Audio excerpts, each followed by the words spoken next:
Hi everybody, welcome back to Want to Step. I hope you all are doing great.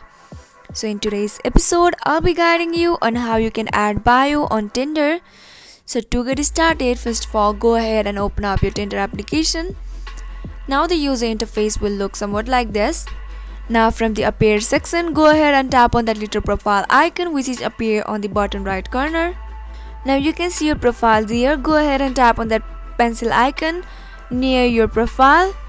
Now if you scroll a little bit down, you can see the option about me. Tap on it. So this is the place where you add your bio. You can write whatever you want about yourself, and you can also buy any bio of your choice. And once you are done, save the changes and tap on done, and you are good to go. So this is how you add bio in Tinder. If you found the video to be helpful and informative, go ahead and subscribe to our channel and also press the notification bell for more updates.